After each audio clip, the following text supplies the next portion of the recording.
Class is in session. Welcome. Welcome to class. To our conversation about supplements. Now everyone, quiet down please. Quiet down. Find your seats. Find your seats.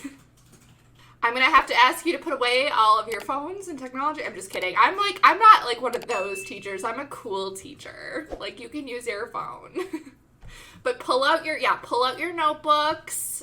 This will be on the test. I apologize in advance for being a dork. That's just who I am as a person. So today we are talking about supplements. The good, the bad, and the ugly. I'm not going to lie, it is mostly the ugly that we'll be focusing on today. So sorry about that. No toxic positivity over here, friends. We're full of toxic negativity. I'm just kidding. Let's dive in. Okay, so supplements, what are they? Okay, what are they?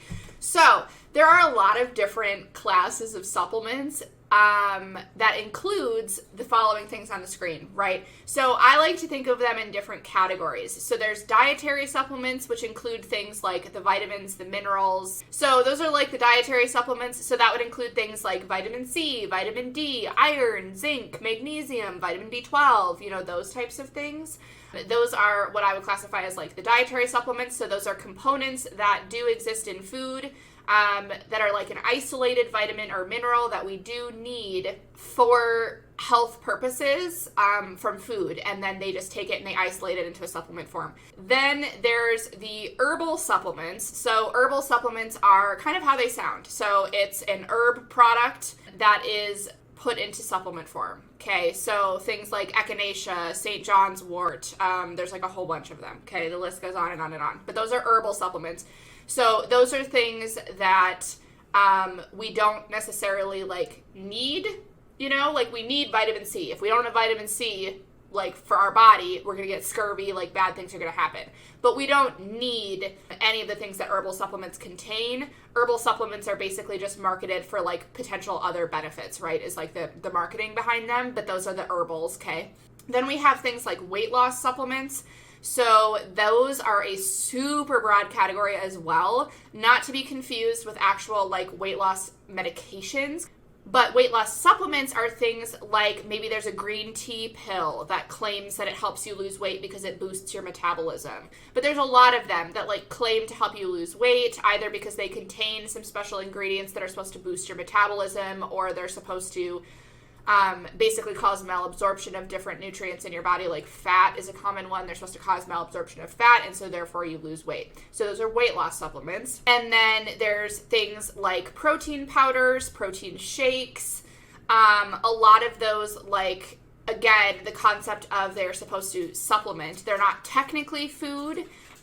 They're isolated, like an isolated type ingredient. So those exist under the supplement umbrella. Detox teas, so things like the skinny tea of the internet. Detox teas fit under the supplement category, right? So not tea in general, but detox teas specifically, because they are marketed for like other purposes, other vague health purposes. Then there is things like digestive enzymes. So these are not to be confused with, again, just like I was talking about with weight loss supplements, where technically there are prescription medications that you need a prescription for. These are not to be confused with that. So there are digestive enzymes that you do like get recommended to you by a doctor. You have a prescription for people who have like an absence of digestive enzymes. That's not what I'm talking about. I'm talking about like the digestive enzymes that you can buy in the supplement aisle of your like grocery store or whatever, right? They're the things that people can just go and pick up, that they don't need a prescription for. They don't need to talk to a doctor about, none of that, right? All of these things kind of have that in common, that you can just go to the store and get them by yourself for whatever reason. And that's kind of what I'm referring to, is those digestive enzymes. Antioxidants, same thing. So things like we saw with the Zone diet, like what did he say? Like, was he talking about I think he's titled them phytonutrients or something for his like antioxidant supplement. But antioxidants fit into that category. So antioxidants can include things like vitamin C and vitamin E are technically antioxidants, but they also include like the class of like polyphenols and phytonutrients and like those types of things. Meal replacement shakes are a very gray area. And I say that because actually in the U.S., meal replacement shakes, there's not a standard definition for what constitutes a meal replacement shake. So elsewhere in the world, like Europe, the UK, different countries in Asia, like in other places that are not the U.S., there are actual standards that a meal replacement shake has to meet in order to call themselves a meal replacement shake. We don't have that in the U.S. It doesn't exist. Like, we can follow, like, the general guidelines that other countries have, but the U.S. itself doesn't actually have standard definition, I guess I should say, of what constitutes a meal replacement shake. So meal replacement shakes can fit into the supplement category as well. And basically, long story short, any product that's not technically considered a food or a drug is a supplement.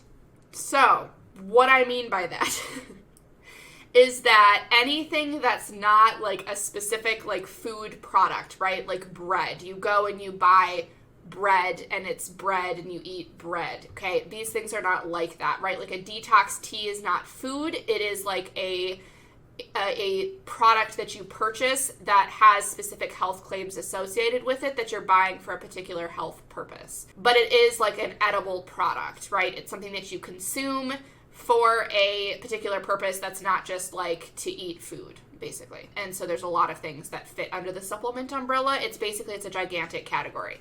The supplement industry is gigantic, right? Supplements are specifically marketed to benefit people's health, much like a drug would be, but they're not a drug. And so they're in a different category as a result, because drugs require prescriptions in many cases, or have other, we'll get into it, but drugs are different than supplements, okay? Basically, it's easier to answer like what supplements aren't than it is what supplements are, because like I said, there's literally so many things, at least in the US, there are so many things that fit under the supplement umbrella, and we'll talk about why that's potentially concerning in a bit. Okay, so the positives. I wanted to start on the positive note. Unfortunately, I don't have that many, so I apologize in advance. But basically, the positives of having some supplements, in my opinion, is that they can be very useful for helping fill nutritional gaps for people. So what I mean by this is, for example, say you have an individual who, maybe you have someone in college and maybe they don't have access to a lot of fruits and vegetables. They can't do a lot of their own cooking. Maybe they have to eat a lot of fast food, whatever. Maybe they would take like a multivitamin to make sure that they're getting all of the vitamins and minerals that they need during this period in their life where their diet may not be nutritionally adequate. Similarly, you can have people, for example, who might be like on a vegan diet. Maybe they're not consuming meat, and so they may need like an iron supplement, hypothetically. Okay, this is all hypothetical, right? I'm not giving anybody specific recommendations, and I'll tell you why in a second, but those are just a couple examples, right? So you may have individuals who are not eating certain foods for whatever reason, whatever the case may be, so it may be helpful for them to be consuming a supplementary version of that vitamin or mineral in order to make sure that they're having a nutritionally adequate diet, basically. And by diet, I mean just how a person eats. I don't mean like any of the diets that we talked about last month, okay? I'm just talking about diet in the sense of like the food that you eat is your diet. So that's one way that it can be helpful. Supplements can also be useful in correcting a currently existing nutritional deficiency. So for example, if somebody has something like anemia, for simplicity's sake, let's say that somebody has iron deficiency anemia.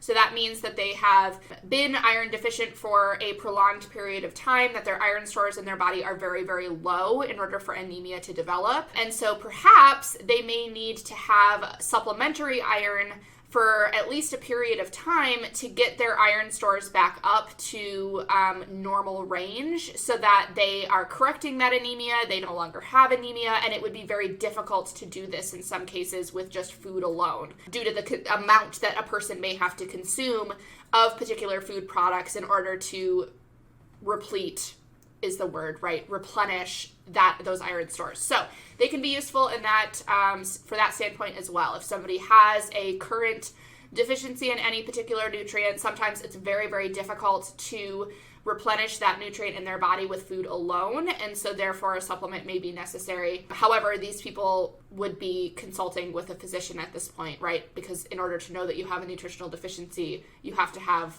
lab testing done. So there, there would be other conversations happening at this point, right? This wouldn't just be something that a person would be sitting at home talking about. So there's a lot of different ways that people can have different nutrient stores in their body repleted. So it could be, in the pill form of supplements. There are actually like prescription strength supplements that exist. Like there are really, really high doses of certain supplements. There's IV therapies that can be done to help people replenish whatever nutrient their body may be deficient in. And so supplements can be very useful in that way. Those are the benefits. So the not so positives, okay? I didn't want to say the negatives because I felt like that was really negative. So we're saying the not quite so positives.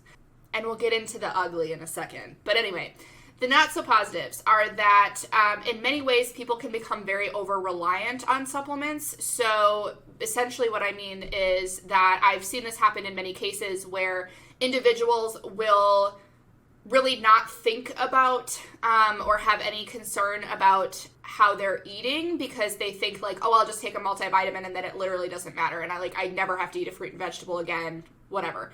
But so I think over-reliance can be a huge issue, right? It's easy for us to think about like, oh, I don't have to think at all about how I'm eating. I don't have to have a balanced diet. I can just take a multivitamin and not have to think about it. And I think that in many ways is kind of missing out on the other benefits that food can have. And so I think that that's a potential downfall of how popular supplements are currently, is that we become very, very over-reliant on them and think that that's kind of just like the magical fix for everything, which I don't think it is. Then there's the necessity or lack thereof. So there's a lot of individuals who are taking supplements who do not need them, basically. So is that a good thing? Is that a bad thing? Does it matter? We'll kind of get into that in a bit as well. But I think it's just something to keep in mind that there are a lot of people who maybe don't really know much about supplements, or they don't know if something would be good or not, and they're just taking it because they want to, I guess, be safe rather than sorry, or whatever the mindset is. And so it's kind of a concern to me because at the very least, people might be spending money that they don't need to on a product that's not necessary for them. So that's a potential concern, right? Some people may not need it. Other people may or may not. And it's not a benign thing, which I'll talk about for a number of reasons. But we'll get into a little bit of why it's not just benign for people to be consuming supplements they don't need as well on this slide. Then we have dosing of supplements. So I don't know if anybody's ever looked at a supplement package, but it is extremely common for a lot of dietary supplements to contain over 100% of the daily value, or DV, of whatever nutrient they contain. So this is an issue, in my opinion, for a number of reasons. So first of all, the reason why we have set values for nutrients like vitamin C, vitamin A, whatever it might be, is because we have research to suggest that that is the quantity, that is the amount of whatever nutrient that people need in order to be healthy. And the other thing I want to point out, a majority of these vitamins and minerals, and this is just the vitamins and minerals we're talking about. This isn't even getting into like the herbals and the weight loss and anything else. We have the evidence to show that at a certain level, this is what we need for these certain vitamins and minerals. We also have information about what too much of them is, and that too much of them is not a good thing. So, like a lot of things in life, I think it's very important that people keep in mind too much of anything is not a good thing. And supplements fit in that category, right? Getting more than 100% of your daily value of a particular vitamin or mineral is not necessarily a positive thing. Again, unless you've had conversations with your physician and you require like a mega dose of a supplement because you have a nutritional deficiency, that's a whole different story. But for the majority of people, if they do not have a documented nutritional deficiency, they're just taking something as like a just in case, whatever thing. The fact that people may be consuming very large amounts of particular nutrients is potentially concerning because there are toxicity effects of a lot of nutrients beyond a certain dose. And it's actually really, really hard to find supplements, at least in my experience. It's very difficult to find supplements nowadays that have 100% of the daily value or less. which in my opinion, for people who just want to like make sure they're covering their bases, right? Who they don't have a nutritional deficiency, whatever, those supplements that have 100% of the daily value or less are probably what the majority of those people need versus the mega doses, because they're probably still getting that nutrient in different foods that they're eating. They just want to just make sure or whatever. And so it's like that might fill any gap there might be without like completely blowing it out of the water. The other thing I want to point out is that even if we're not thinking about this from a health perspective, even if we're thinking about it from a financial perspective, the fact that so many supplements contain way more of a nutrient than a person may need just means that they can charge you a lot more money. So because it's so hard to find a supplement that contains 100% of the daily value or less, that means that the majority of the supplements that you see in stores are more expensive than maybe what you would actually need out of a supplement if you do need a supplement, if that makes sense, right? Because you're paying for the increased dosage. And so you're paying for that even if you don't necessarily need that much, but you can't always find the quantity that would maybe be more appropriate for you to have. And so therefore you're just spending a lot more money. Then we get into the competition for absorption. So different nutrients compete for absorption in our body. So basically what this means is that there are certain there are certain vitamins and minerals that need each other in order to be properly absorbed. So calcium and vitamin D is an example, right? Calcium needs vitamin D to help it get into our bones and get into, the parts of the body that need it, right? It's like its little transporter buddy, basically. That's a really simplistic way of thinking about it, but there are certain vitamins and minerals that need each other, and there are certain vitamins and minerals that compete with each other to be absorbed. So iron and calcium is another great example of this. So iron and calcium are both absorbed in like similar pathways, and our body can only utilize so many nutrients at any one given time. Like our body can't just like suck up all of the nutrition all at once. Like if we're giving it a bunch of stuff, like it can't just like shoot all of it like right there and be done. That process only goes so fast. So if you have a very large quantity of a bunch of different vitamins and minerals, the body may not be able to utilize all of them. So then again, you're paying for things that might just be going out in your urine or feces because your body couldn't absorb them because it had so much other stuff it was trying to absorb. And you have things like calcium and iron that specifically compete with each other for those absorption sites. So if you have people who are taking a lot of different supplements, like maybe they don't realize this, maybe they're taking a calcium supplement and an iron supplement at the same time, that's an issue because at the very least, one of them they're not fully utilizing, and so they're just paying money, or they think that they're getting that benefit. Maybe they were told by their physician that they need to supplement both, and now they're not getting as much of one nutrient that they think they are because they're taking them at the same time and they compete for absorption. So that is a potential concern as well. It's a potential not so positive. And also with food as well, because if you're taking a supplement at the same time as food, like if you take an iron supplement with milk, just as a random example, right? Milk has calcium. You're going to have the same issue where the calcium in the milk and the iron in the supplement are still going to be competing for absorption. And so it may make it so that depending on which supplements you're taking and when and with what,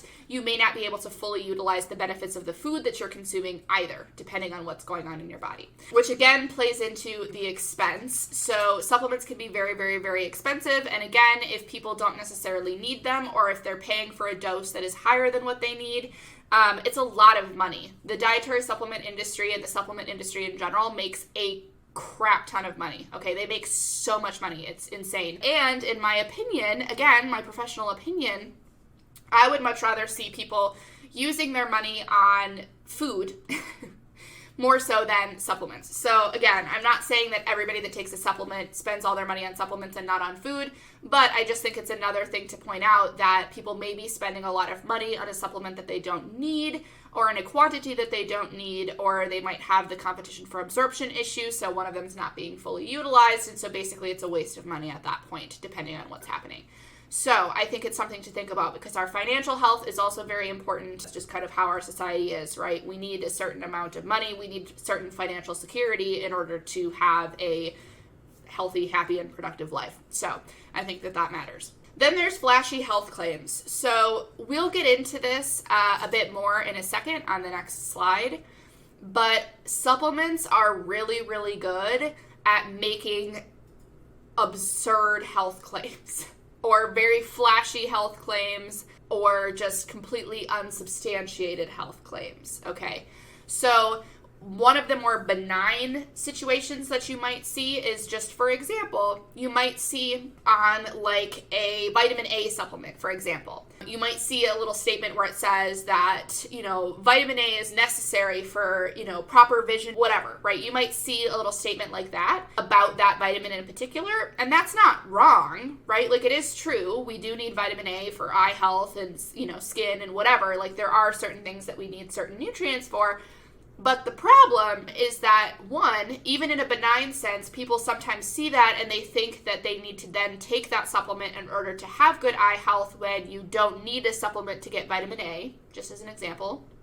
And then on the other side, supplements are very good at making and extending health claims. So you'll see a lot of supplements, like, for example, I just saw one the other day of like some type of like, I think it was supposed to be like a detox supplement that literally said like, oh, your body is hoarding 5 pounds of toxic waste at any given time. And so you need this supplement to like flush that out of your system. Like, that's completely unsubstantiated. Like, we have no evidence that that exists, that that's an actual problem that people have, but they can get away with it for what we'll talk about on the next slide, is how they can get away with it. So supplements are really, really good at making, just like these diets, super flashy health claims, unsubstantiated health claims, or even in the benign sense, making a health claim that is potentially true of that particular vitamin or mineral that they claim to contain, but can sometimes lead people to think that they can't get that benefit from something else, like a food or something cheaper. Is there any difference between a supplement and natural food in terms of nutrition? Why do we say natural foods are better? So Arvin, that's a really good question. And I'll get into that a little bit in the next slide. But there's a number of different reasons why a lot of dietitians particularly will say that we want to help people get their nutrition from food first. And so one of those reasons is that food contains a lot of different compounds that we don't fully understand why they benefit us. We just know that they do. So for example, fruits and vegetables and like whole grains and those types of things contain so many like phytonutrients and phytochemicals and like all of these like weird components that we don't technically have like a recommended daily intake of like that particular nutrient, like we would with like vitamin C or vitamin A or vitamin B or whatever. But like based on the preliminary research that we have and the preliminary evidence that we have, we know there's like something about it that's like benefiting people's bodies, and we can't replicate that in a supplement form very well. So we have to think about the fact that like food is very complex. There's like a lot of different stuff that's happening in food, particularly in like whole foods. Like an apple, just as an example. There's like a lot of different stuff that's going on in an apple. There's a lot of different chemicals in an apple. Chemicals are not a bad thing. They're not a bad thing. We're all chemicals, okay? But there's like a lot of different chemicals, a lot of different compounds, like a lot of different things going on that we just can't fully replicate in like a pill form, in like a supplement form. And so that's one reason why, in my opinion, I always think it's best to focus on food first. There's also just the fact that like there's so many other potential benefits outside of like nutrition to food that I think you don't really get from a supplement, right? So there's like the social aspects of food and the connection and the memories and the, whatever, happy feelings, all that good stuff. And so there's that. But yeah, in terms of nutrition, we can't replicate all of the benefits of a food product into a supplement yet. And then there's also a lot of other concerns of the supplement, I guess, that we're getting to. What happens if your natural food source is not that great, like mercury in tuna? Would it be better in that case to substitute it with cod tablets? So yes and no. So there are definitely concerns about different foods in our food chain. So again, like mercury particularly in large fish and in predator fish, is definitely a potential concern. And depending on where you live and what you have access to, there may be certain foods that you have to limit or avoid entirely due to actual like real safety concerns, right? Like the mercury in fish. That is an actual genuine safety concern, right? We're not supposed to be consuming large amounts of mercury. I would say for a lot of people, there are a lot of ways that you can find fish that is harvested in areas that have less of an issue with mercury. So for a lot of us, we can actually, like, I can post the website. There's an actual website that I have used that talks about like different areas and different fish in different areas, and like basically like which fish from like harvested from which area are the ones to maybe be more concerned about versus the ones that have like a lower mercury content. So there's that. But for people that don't have access to like a bunch of different options, because I know that's just not a thing for everyone, right? We don't all have like fish harvested from 10 different countries available in our supermarket. You know, in those instances, depending on the circumstance, like it may be like that is a one potential positive of a supplement, is that if people really don't have access to a safe form of that food, like a supplement could potentially help fill that nutritional gap. So that's kind of what we talked about on the previous slide of one of the potential positives. But again, I think it really depends on a case to case basis and like what people have access to, what they don't. But anyway, then the last one here of a not quite so positive is the risk of overdose and toxicity. So again, like I mentioned, too much of anything is not a good thing. And this goes along with the dosing that we talked about earlier. A lot of supplements have really, really high doses of whichever vitamin or mineral or whatever that they contain, or at least they claim to. We'll get to that in a second. And so there is an actual, there are safe thresholds above which we are not supposed to exceed for certain vitamins and minerals. Some are more dangerous than others. So, you know, some nutrients we can kind of just, our body can kind of just process, like can kind of just like pee out the rest, right? Where other nutrients are stored in our fat cells, and so it's possible for that to kind of build up quite a bit. And then there's other nutrients too, like iron, that we can really only kind of get rid of excess iron by bleeding. So that can potentially build up to toxic levels in the body. And the reason why this is a concern for me with supplements and not food is that it's really, really, really, really, really hard to consume too much food to have a nutrient overdose, just because like the whole premise of eating, it's just like, it's because you're actually eating something, right? It's like the administration method. It's very, very difficult to consume so much of a food product that you would overdose on any particular nutrient, unless you're consuming polar bear liver. Polar bear liver is crazy. But anyway, for the most part, right? For the most part, it's extremely difficult to consume too much of a nutrient by eating food, where with supplements, particularly megadose supplements, it's a lot easier, right? You can just pop a bunch of pills and it's a lot easier to potentially reach those toxic levels of certain nutrients. So again, not going to be the case with everyone, but I do think it's something to kind of keep in mind, right? Because again, I think there's this idea for a lot of people that supplements are nothing but healthy. And I think it's important to keep the gray areas in mind, that they are not always healthy or necessary for people. And then we have the ugly. Courtesy of the United States Dietary Supplement Health and Education Act of, is it 1994 or 1995? I don't remember. One of those two. So this is really only a relevant slide if you live in the U.S. I don't know how other countries deal with supplements, so sorry. But if you're in the United States like I am, we have this just lovely legislation. I'm using a lot of sarcasm here, but we have this just amazing legislation called the Dietary Supplement Health and Education Act, again of 1994 or 1995, one of the two. So here's the issue, okay? Basically, the Dietary Supplement Health and Education Act made it so that supplements are not classified as a drug, okay? They're classified technically as a food, sort of. So what I mean by this is that they're regulated in the same way that food is regulated by the FDA. So food, because it's food, has like certain things that like the FDA will do, right? Like the FDA will very infrequently, but they do like go to different processing plants and inspect them and whatever, like that does happen. But you don't have to like have your apple approved by the FDA before you can sell it to consumers, right? Because it's an apple. And so the FDA is like, it's an apple. Fine. Who cares? Like we don't need to check it off and say that it's good. And drugs, on the other side of the spectrum, drugs have to be very rigorously tested in order to be released on the market, in order to be FDA approved, in order to be sold to consumers. So drugs have to go through like a lot of research and trials, clinical trials, all of this stuff in order for them to be released to the public. And there's a lot of different reasons for this. And one of the, in my opinion, most important reasons is to ensure that they're safe. So you can't just invent some random drug in your basement and sell it as a drug in the United States. Like, it's not allowed. You can get in huge trouble for doing that because it's not safe, basically, okay? But dietary supplements are not considered drugs. And so this is extremely important because this means that there is a gross lack of regulation when it comes to dietary supplements. So again, technically, the FDA does regulate supplements, but they only regulate them after they've already reached consumers. So basically, this is how it happens. With a drug, you have to prove that a drug is safe and effective and does what they claim before a person can purchase it on the market, okay? Before a consumer can consume it.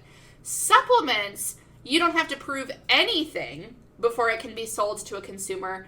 But if it's proven to be harmful to consumers, right? If people suddenly, I don't know, just thinking of one instance off the top of my head, if they suddenly have kidney failure, and there's a large quantity of people who have kidney failure, and they're all taking the same supplement, then the FDA can intervene and pull that supplement off the market, okay? So this is important because it means that the FDA can only really step in and remove a product from the market after it's been proven to be unsafe versus the other way around.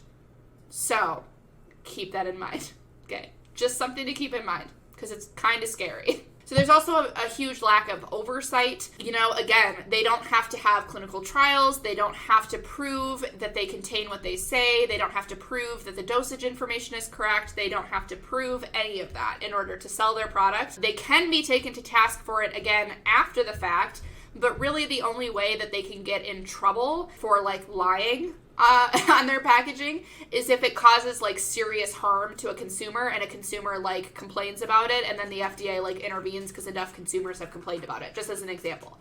So like just throwing this out there, but they could contain a completely benign ingredient that has nothing to do with what they claim to have, but as long as nobody dies or goes into extreme kidney failure, it probably will never get pulled from the market. Just a note. So that kind of bleeds into dishonest ingredients. So there actually is, there are other people out there on the internet, other scientists who have actually tested a lot of different supplements, pulled them down from the shelves and tested what they contain. And it's kind of scary, to say the least, because a lot of supplements claim to have certain ingredients in them that they actually don't. And again, this is because they are not required to prove that they contain what they claim prior to being sold to consumers. They can only really be taken to task for it if somebody just so happens to find out after the fact, okay? If you are interested in seeing any of those videos, like there's a lot of different scientists, we love scientists, who have literally like gone and done like chemical analysis on supplements and found that like a lot of them don't contain what they claim to contain. They don't always have the same ingredients. Some of them have more egregious mismatch in ingredients than others, right? So there's some that maybe just contain less of an ingredient than they claim, and then there's others that just don't contain the ingredient at all, right? Like maybe they say that maybe it's an herbal supplement and they say that they contain St. John's wort, and there are some supplements that do not contain any St. John's wort. The other more dangerous issue with this, in addition to like allergies, right? So if you have people who have any allergy, the fact that their ingredients aren't regulated beforehand, so they don't have to prove that they contain what they claim, can be potentially dangerous because they may have been cross-contaminated with a certain food product or ingredient that a person with an allergy can't have. But because that ingredient is not listed on the label, people may be consuming things that are actually really, really harmful for them or dangerous for them without knowing. And so that's definitely a concern. And then in addition to that, there have been instances of certain supplements being contaminated with things like arsenic or other heavy metals that are not great for us to be consuming in any quantity or large quantities, and that's obviously not listed on the ingredient label. Adulteration is a concern, right? So that kind of goes into the dishonest ingredients standpoint as well. They kind of go hand in hand, where supplements can be adulterated with different products that they aren't claiming to contain, or that potentially may not be safe, but again, they're not saying that it's on the label, and so that's definitely a concern as well. And then in all of this as well comes into adverse interactions. So again, because they don't have to verify that everything on their ingredient label occurs in the product, because they're not regulated prior to hitting the shelves, people could have a lot of adverse reactions to supplements, ranging from allergies to maybe it contains something that interacts with a person's prescription medication, but again, they didn't think that it would contain that ingredient because it doesn't claim to. That can definitely be an issue. I can't believe that it's like 2021 and I'm still having to talk about this shit, okay? Like, drives me crazy. But anyway, this exists. It's a thing. Okay. Then on the ugly side, we have things like false hope and promises. So this is more of an issue for me with, technically with the supplement industry at large. So basically, along with a lot of the fad diets that we talked about last month, there is a lot of unsubstantiated health claims. And so there are a lot of people who maybe have a certain health condition, they're maybe feeling very vulnerable, they just want a solution, they want a cure, they want something that will help with this condition, and lo and behold, there's probably a supplement that claims to help them with this. And so they may take that supplement or pay for that supplement, not realizing that, again, they're not regulated. It could just be a total lie. It could be dangerous potentially, and then they're spending their money on it. So to me, that's a really ugly side of the supplement industry as well, is just the fact that, like, I guarantee it, you can find a supplement marketed to, like, every single incurable illness, disease, disability, whatever that exists. Like, I guarantee you can find it. Because there's a lot of people that just want money. And the supplement industry is very lucrative because, one, there's not those testing requirements and regulations before they sell their product like there is with drugs.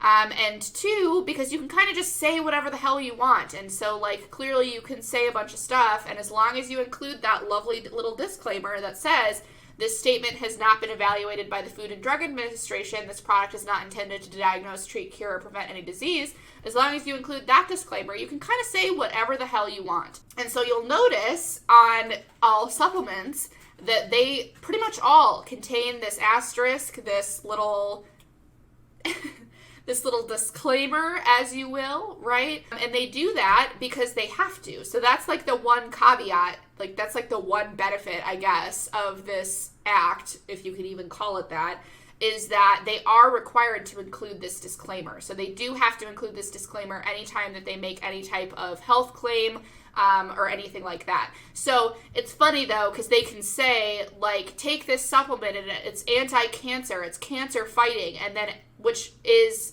a statement that is intended to claim, it's claiming that it'll prevent or treat or cure a disease, but then they'll include this little asterisk statement of this product is not intended to diagnose, treat, cure, or prevent any disease. Now they're protected from a legal standpoint, even if they're lying blatantly on the package. Like, it's pretty gross to me. Because again, this little disclaimer is typically in very small writing. It can be difficult to find, or it's just listed in an asterisk somewhere, right, that people aren't always going to find or read. And a lot of people don't necessarily understand what this statement even means. You know what I'm saying? Like, even though this statement is on, like, every single supplement, the majority of the people that I have met in the United States don't realize that the FDA does not regulate supplements prior to them being sold. Like, it's just not common knowledge. People, like, don't realize that. And I think that that, again, is potentially very dangerous because you have a lot of consumers who don't realize that the supplements that they're purchasing are potentially not safe, or that they have not been regulated prior to them being available for this person to buy. A lot of people think of supplements just how they think about drugs, where there's rigid requirements for them prior to them being able to be available to consumers. And in fact, in a lot of cases, people think that supplements are safer than drugs, which is, like, even more egregious. Because drugs, at the very least, have they have a lot more rigid regulation than supplements do. But It's because supplements can play off of the idea that, oh, they just contain what your food does, but like in a more concentrated format. And so people just think that that sounds very safe. It sounds good. It sounds very safe. It sounds healthy, whatever. Like, again, there's a reason why I've heard so many people say, oh, I'm getting healthy. And they're like taking supplements. And that's what they think is like going to make them healthy. And it's sad to me for a number of reasons, right? Because I feel like people are very misled. People don't understand. Like, it's frustrating, right? Because then I get to talk about dietary supplements like all the freaking time. Like, this is not the first time I've had an in-depth conversation about it with people, because people just don't know. And I think it's important for people to be educated so that they can make their own decisions about their health. However, there is a silver lining. Don't worry. I know we got real negative there for a second, but we're pulling it back around. I'm bringing it back. So there is a silver lining. So despite the fact that, as I said, right, the FDA does not regulate supplements prior to them being on the market. So they do not have to contain what they claim. They don't have to contain the dosage that they claim. They don't have to have any supporting evidence for the health claims that they're making on the packaging, etc. So basically there could be anything in that bottle, and they really have no reason to not have just whatever the hell they want in it, okay? Nothing needed ever, basically. So again, that doesn't mean that no supplements contain what they say, but it's like Russian roulette, basically. Like, it could be completely fine, it could have everything that it claims, it could be completely safe, or it could contain toxic metals and kill you. I mean, I know that's like a huge leap, but I'm just saying that that's kind of how it is. People have died from taking supplements. That is a thing. So the silver lining, however, is that there is independent third-party testing that is happening and that is available for certain supplement products. So if you are an individual who, for whatever reason, if you are an individual who thinks that supplements are important for you or beneficial for you, or you need to take a supplement for whatever reason, there are things that you could look for to make sure that the supplement that you are getting is at the very least safe. So, like I said, there's a lot of independent third-party testing companies that supplement companies can pay in order to verify that their supplement contains what it claims and in the dosage that it claims. And so those are just a few that I've listed. Consumer Lab you have to pay for, I'm pretty sure, but that exists. There's Labdoor, NSF International. The one that I see really often where I live is United States Pharmacopoeia, or USP. It's a cute little, like, yellow or gold and green, like, little badge looking thing, little label that they put on the supplements. It's this cute little doojobber. So that's just the one that I see most common, but technically there's a lot of different independent third-party testing companies that, again, can be paid by a supplement company to verify that their supplement contains what it claims and in the correct dosage that they claim. So there's a bunch of them. There's a bunch of them that exist. I would say if you have any doubts about whether or not a supplement is third-party tested, it probably isn't. And the reason why I say that is because supplement companies are not required to do independent third-party testing. They're not required to do anything like this. A lot of them don't because they have to pay for it, right? It's an additional expense for them to pay an independent testing company to verify the contents and dosage of their supplements. And so in many cases, if they don't have to do it, and if consumers don't really seem to care about it, and will still buy their product, they just won't do it, right? Because they're operating a business, right? They're operating a business. They don't have to operate ethically. So that is just my one little thing I'll throw out there. If you have any concerns about whether or not a supplement is independent third-party testing and it's not like obvious on their website or label, they probably aren't, because they do have to pay for this. They have to pay for this like little certification label to say that they're independent third-party tested by whatever company. And so because they have to pay for that process, if they do it and they get that like verification that yes, this contains what it claims and in the right dosage that they claim, obviously they're going to promote that, right? They're going to advertise that because they paid good money for that, okay? So that if you do need a supplement, you can find one that is safe.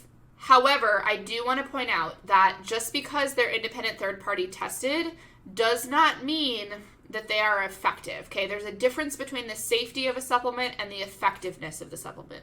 So what I mean by that is that, again, all that independent third-party testing does is verify that the ingredients are correct that the supplement contains what it claims to contain, and that the dosage that it claims to have is also correct. So the quantity of the ingredients. So it does not verify that the supplement is effective at what it claims to do. It does not verify that any of their health claims are accurate.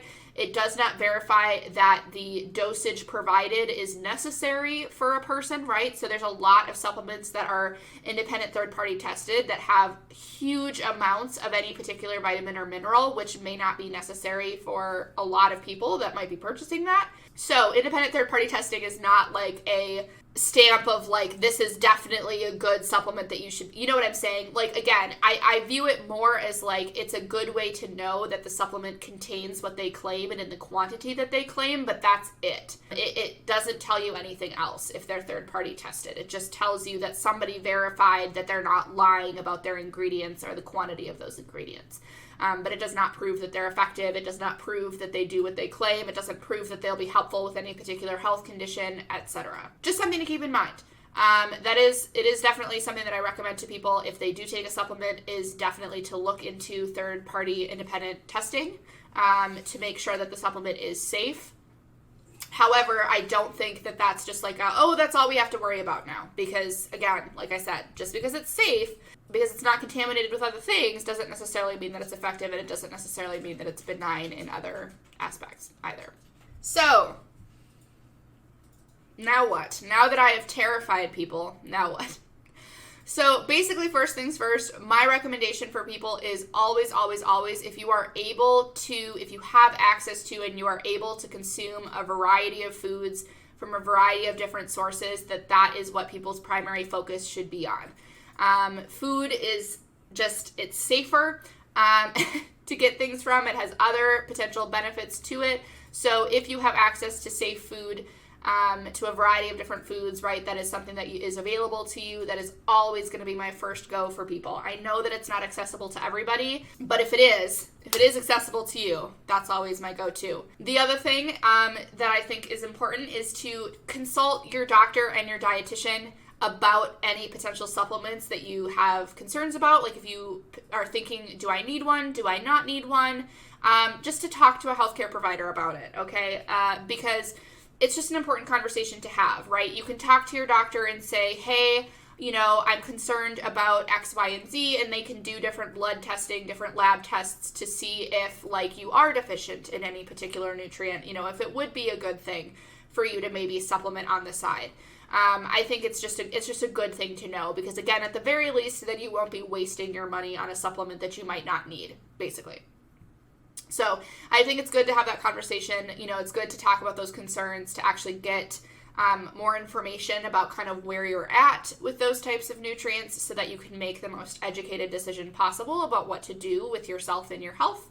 Again, I think it's important to check labels for independent third-party testing verification, right? Make sure any supplements that you do take have been tested by a third party that is independent from the organization that is selling them, to make sure that they contain the ingredients that they claim to contain and in the quantities that they claim to contain them.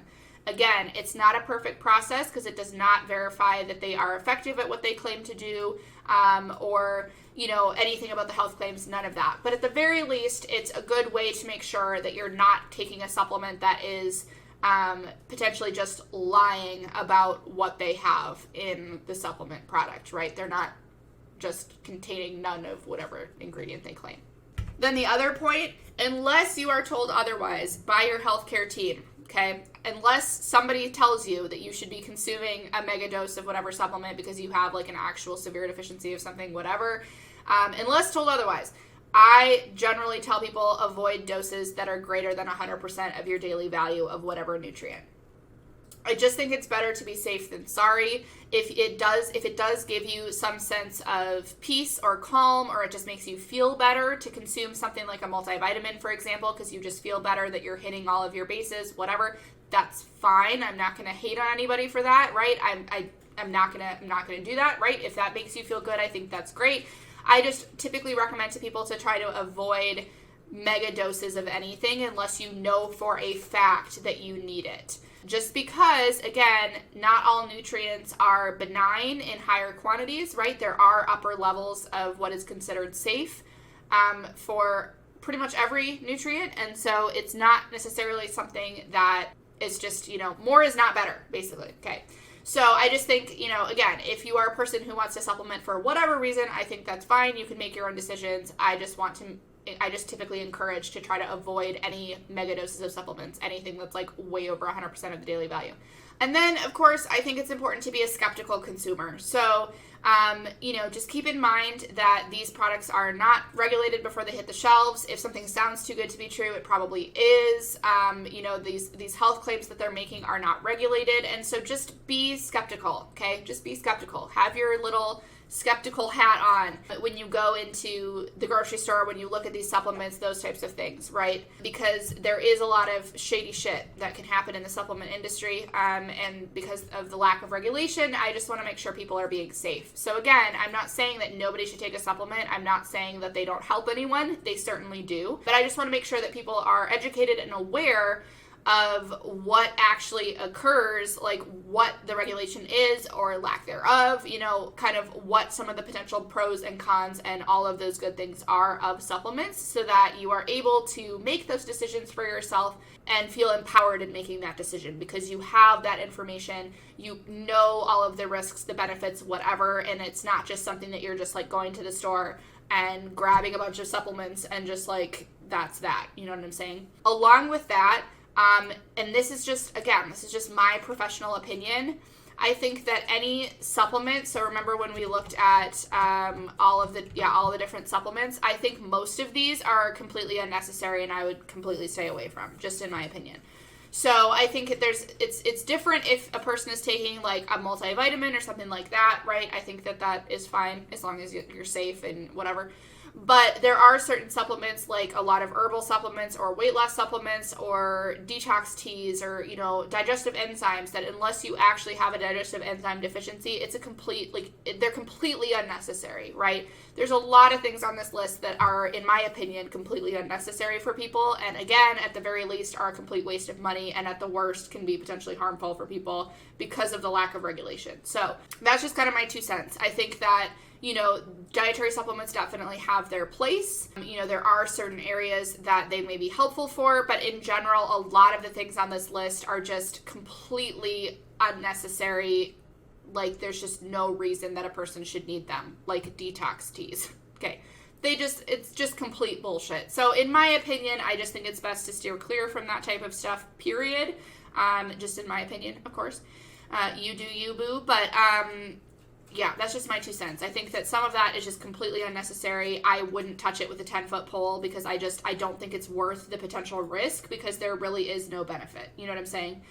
It's different if it's like, a vitamin or a mineral and you may actually have a deficiency in it or have a concern about it. Like, it may actually help you. You know what I'm saying? So then the risk benefit is definitely very different than some of these products, like weight loss supplements that are just, those things are crazy. Weight loss supplements terrify me to my core, because they just contain, like, they've been found in so many instances to contain different actual drugs that they're not supposed to have. And again, because of the lack of regulation, like, it's scary. Yeah, just be skeptical. Be a skeptical human. Be a little skeptic. You know what I'm saying? Be a little Hookom skeptic. If you have any topics you want me to talk about, feel free to post them in Discord in the suggestions channel. Otherwise, or DM me on any social media, that's fine too. Otherwise, I appreciate you all for being here. Thank you so much. But as always, stay safe, stay healthy, take care of yourselves, and I will see you next time.